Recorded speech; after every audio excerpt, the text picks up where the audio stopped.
변호사님들이 상담을 전혀 수행하지 않는 그런 곳 같은 경우에도 그러면 상담 직원은 내가 말이 맞다고 하고 서류 직원은 서류 직원 말이 맞다고 하고 이런 경우들이 생길 거 아니에요. 그러면은 이제 그 갈등을 중재줄 사람이 없죠. 왜냐? 변호사님의 신경을 쓰지 않으니까. 그렇기 때문에 내부 조직 갈등들이 있을 수 있죠.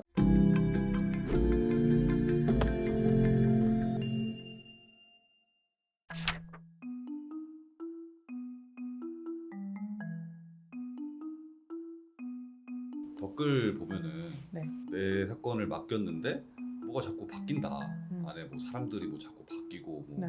혼란스러운 사람들이 되게 많던데 그 왜 그런 거죠? 여기 도산 분야만의 어떤 이런 특징이 있는 건가요? 여러 가지 좀 원인이 있는데 첫 번째로는 도산 분야가 조금 쉽지 않은 분야이긴 해요. 왜냐면 이제 일단 의뢰인분들도 굉장히 많이 좀 여유가 없으시고 마음의 여유가 없으시다 보니까 걱정도 좀 많으시고 불안도가 높으신 분들이 일단 많고 일이 이제 채무를 다루다 보니까 뭐 채권자들 측의 연락이나 또 회생위원회 대응이나 이런 것들이 좀 많이 있다 보니까 사무직원의 역량이 굉장히 중요한 분야예요. 그러니까 예를 들면 송무 같은 경우에는 이제 민사나 형사 이런 경우에는 이제 민사 그 사건을 담당하시는 변호사님의 역량이 굉장히 중요하다면 그 도산 같은 경우에는 그 사건을 보조해주는 그 서류 담당 직원의 역량이 굉장히 중요하거든요. 시스템이 이런 식으로 갈 수밖에 없는 이유는 어떤 그 시장의 특성 때문인데 민사 같은 경우에는 이제 수임료가 조금 더 높게 책정되어 있잖아요. 그러니까 뭐 예를 최소 500만 원에서 1000단위 올라가고 성공보수도 뭐 몇 프로 이렇게 하게 되면 그 금액이 굉장히 높은데 도산 사건 같은 경우에는 이제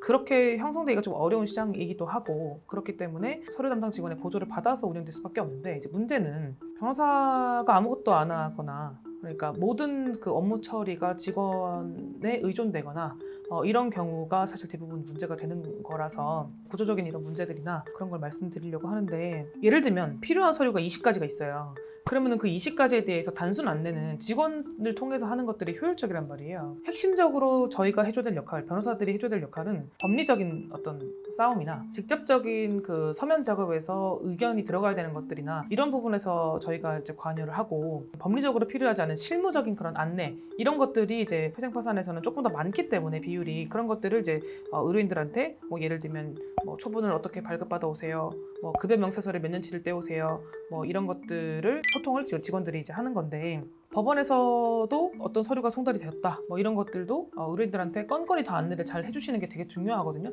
근데 거기서 만약에 계속 삐걱거린다, 예를 들면 보정 안내가 제대로 안 된다거나 변제금 안내나 용어들이나 발급 방법들이나 이런 것들이 제대로 이제 그 소통이 안 되게 되면은 또다시 의뢰인들의 불안도가 올라가고 사건 처리가 제대로 안 될 수가 있죠. 그래서 이런 이제 문제점들이 있기 때문에 의뢰인과 담당 직원 간의 소통이 엄청 중요하단 말이에요. 물론 변호사와의 소통도 중요하지만 그게 잘 안 되는 케이스들이 많아서 그 원인이 뭘까를 좀 오늘 설명을 드리려고 하는 거예요. 불편한 진실이 될 수 있지만 만약에 직원이 자주 바뀌는 게 1차적 지표가 될 수는 없겠지만 이왕이면은 안정적으로 운영되는 사무실을 찾아보시는 것이 좋다라는 얘기를 좀 드리고자 하는 건데요. 회생파산연구소의 직원들은 안 나가나요?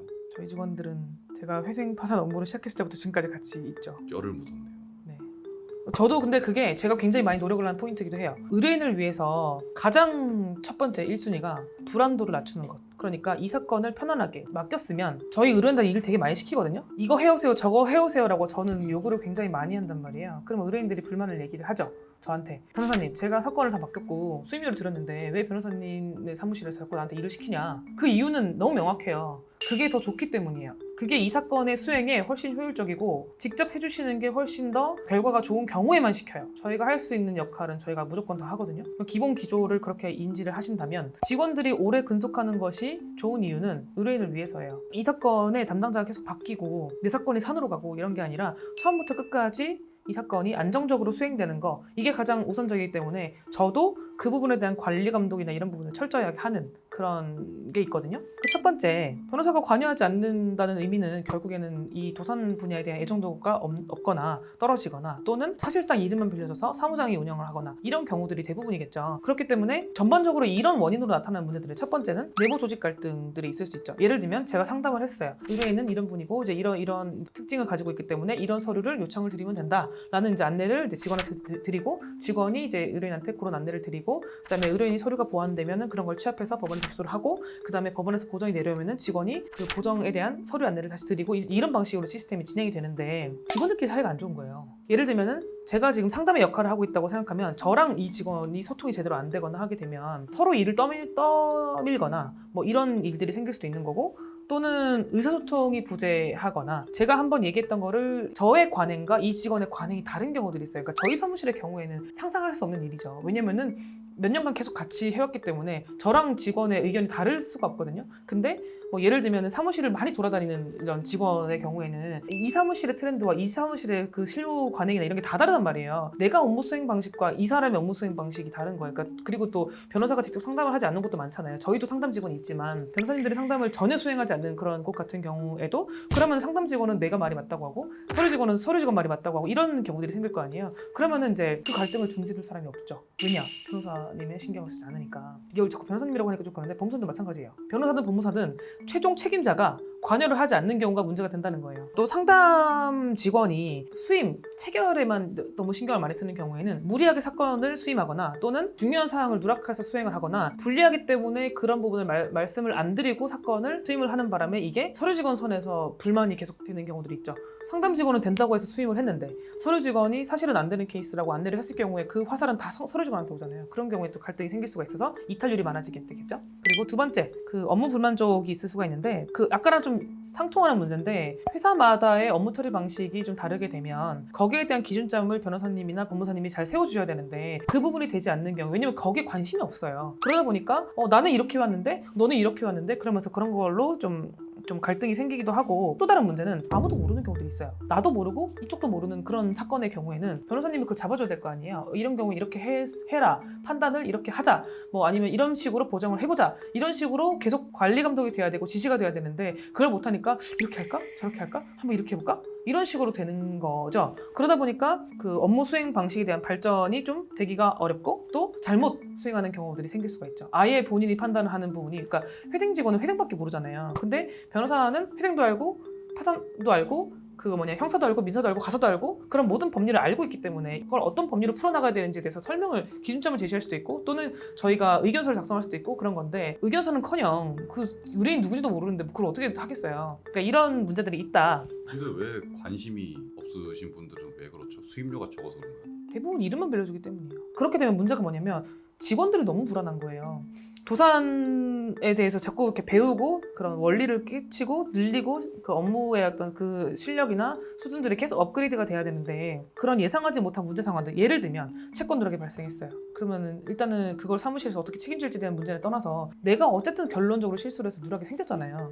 그러면 회사에 피해가 생겼기 때문에 그 담당 직원이 업무 스트레스를 안 받을 수가 없거든요. 그런 불안도 때문에 많이 업계를 아예 떠나버리는 경우도 많고 그리고 회사 체계가 좀 잘못 효율적으로 되게 되면 사건 자체를 관리를 안 해주는 거예요. 저희 사무실 같은 경우에는 전체 사건 개수도 제한되어 있고 직원 담당 사건 개수가 제한되어 있기 때문에 그 사건이 넘어가게 되면 사건을 안 받아요. 예를 들면 이제 사건이 좀 원래 몰리거나 하게 되면 저희는 그거 다 다음 달로 미루거든요. 저희 이번 달에 접수를 못합니다. 다음 달에 저희가 신청을 받겠습니다. 이렇게 해서 다 안내를 드리는데 솔직히 그렇잖아요. 사무실 입장에서 들어온 사건을 누가 막아요. 막 막고 직원들한테 다 넘기는 거죠. 그러면은 그 직원이 과부하가 생기잖아요. 그럼 그 과부하가 생겼을 때 사건마다 들어갈 수 있는 시간이 한정되어 있으니까 결국에는 놓치는 상황이 생길 수도 있고 충분히 그 사건을 검토하지 못할 수 있기 때문에 그런 걸로 인한 불만 쪽이 생길 수가 있는 거죠. 스트레스도 있고 이런 것들이 가장 사실 큰 문제예요. 제가 근데 이 얘기를 왜 드리냐면 저한테 사건 상담 그 의뢰를 주신 분 중에 제가 믿을 수 없는 신청서를 봤는데 담당 직원이 8번이 바뀌었다는 거예요.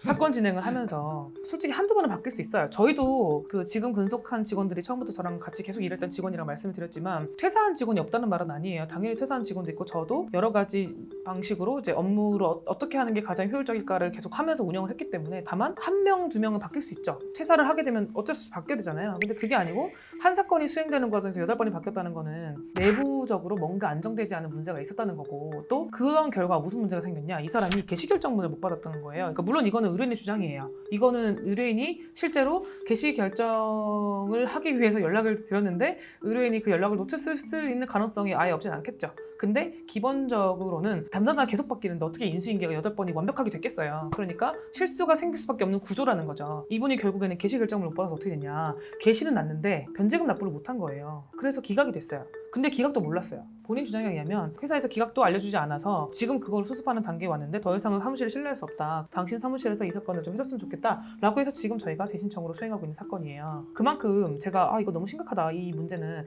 이라고 생각을 해서 지금 이거를 소개를 해드리는 거고 직원이 자주 바뀌면 안 되냐? 그건 아니겠지만 굳이 안 바뀌는 사무실들도 있는데 뭐 저희 사무실만 그렇다는 건 아니고요. 굳이 그런 사무실도 있는데 직원들이 계속 변경되고 최종적으로 이 사건에 대해 책임질 주체가 관심이 없는 사무실은 좀 피하는 게 좋지 않을까라는 게 좀 불편하지만 꼭 해야 될 얘기인 것 같아요. 왜냐면 제가 그리고 이거를 도산업계에 계시는 법무사님 사무실이나 변호사님 사무실에서 이 얘기를 보고 너무 기분 나빠하지 않았으면 좋겠는 게 이 업계가 결국에는 발전을 해야 된다고 생각을 해요. 제가 뭐 대단한 사람은 아니지만 저희가 계속 이 사건에 대해서 법리적으로도 계속 보정을 열심히 하고 사건을 최선을 다해서 수행을 해야 이 분야에 대한 발전이 있는 건데 도산이 언제까지 정말 직원들 통해서만 굴러가고 사무장 통해서만 굴러가고 변호사님 얼굴도 보기 힘들고 목소리도 듣기 힘들고 이런 분야로 계속 남을 수는 없는 거잖아요. 양질의 서비스를 제공하는 것들이 우리의 역할이라고 생각을 하기 때문에 말씀을 좀 드려봤습니다.